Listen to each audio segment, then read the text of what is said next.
Hi everyone, I'm back. So I want to thank first of all everyone who saw my first cooking video last week.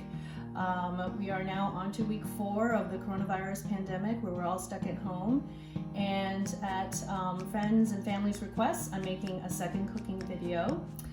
You can get the recipes, by the way, on YouTube, and today's menu is going to include some comfort food that we could all use right now using pantry staples that most of us will probably have at home as it's getting a little harder to get groceries. So we're going to be making a mac and cheese as well as an apple crisp, and we always want to start with dessert first, right? So we're going to start first with our apple crisp. As you can see here, I have 6 apples. I have 3 Honeycrisp apples and 3 Pink Ladies. These tend to be crispier apples, so after they cook, they don't get too mushy. And I also like my apple crisps a little more tart. If you have Granny Smith apples, or even if you just have regular, Red Delicious apples, whatever you have is fine. You can use those, but these happen to be the types of apples that I have today. And you'll see I have all the ingredients already set out. We have some sugar, granulated sugar, all-purpose flour, a little bit of powdered cinnamon, a little bit of nutmeg, ground nutmeg, and in here I have some orange zest with about a tablespoon of fresh orange juice, as well as lemon zest and about a tablespoon of lemon juice. So I'm going to start first by peeling and chopping up our apples. All right, so you're going to need to peel your apples first. All right, and I just use a regular vegetable peeler. You can also use a paring knife if you feel more comfortable with that. Okay. Once you've peeled all of your apples, you're going to need to core them and then cut them up into chunks.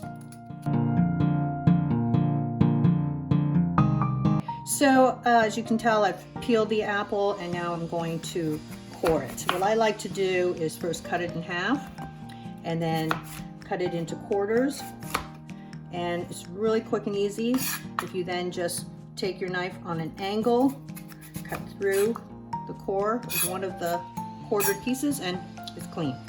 So you're going to do that with all 4 pieces. Okay, so my apples have been peeled and cored, and they are kind of small apples. If you have bigger ones, you can kind of eyeball it, but then I go ahead and I chop them up into about 1-inch size pieces, because after they cook down, you want to still be able to, see some apple pieces in your apple crisp. Otherwise, they get too mushy, you end up with applesauce, and that's not very tasty. All right, as you can see, I've chopped up all my apples and put them in a large bowl, because now we're going to add our other ingredients. And by the way, you can easily double this recipe if you have a large family. So I'm going to add now about a 1/4 cup to a 1/3 cup of sugar. And this depends on how tart your apples are and how tart you like it. I like a little tartness, like I said, so I put in about a 1/4 cup of granulated sugar. And then to thicken it up as it bakes, you have to put in a little bit of flour. And here I have about 1/8 of a cup of all-purpose flour. And to that, I'm going to add my cinnamon. It's about a teaspoon of cinnamon. And then I also have some freshly grated nutmeg. It's about 1/4 to 1/2 teaspoon of nutmeg. Depends how much you like the flavor nutmeg. And then here again are the orange juice and orange zest. Okay, it's best if this is fresh orange juice. And then also my lemon zest and lemon juice. So once you put all your ingredients in the bowl, you just take your spatula and just kind of toss everything around till all the apple pieces are evenly coated.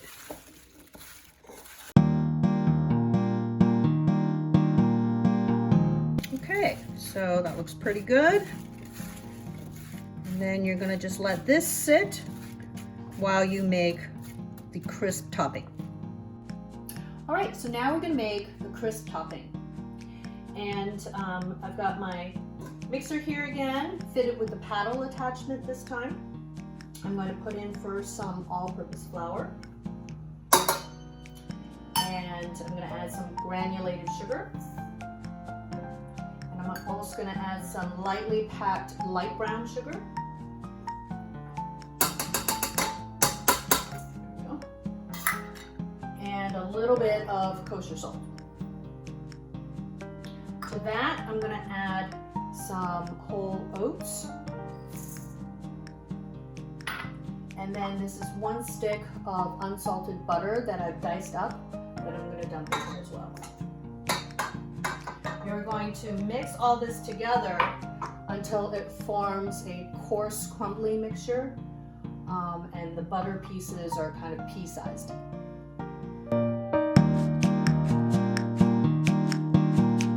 Okay, as you can see, our crisp topping is all mixed together now, and it's crumbly. Some pieces may be a little larger than others, that's okay. All of that is just going to melt into your apple mixture and be really delicious. Okay, and we are now ready to put our apple crisp together. Don't forget, you should set your oven or preheat it at 350 degrees. So it'll be ready to go in when you're done assembling. So we're going to take those apples that we mixed together earlier. And actually, I should show you, I first lightly buttered a pan so they don't stick. And then I will put all my apples into the pan, and if there's a little bit of juice, it's totally fine. Remember, you added some flour into there, so it'll thicken up as they cook down. So just kind of spread the apples out evenly on the bottom of your pan. And then you're going to top it with the crisp mixture that we just made in our mixer. So you can use a spatula, just kind of sprinkle it on evenly. You want to make sure that all your apples are covered in this, so you get a nice even bite of apple and crisp.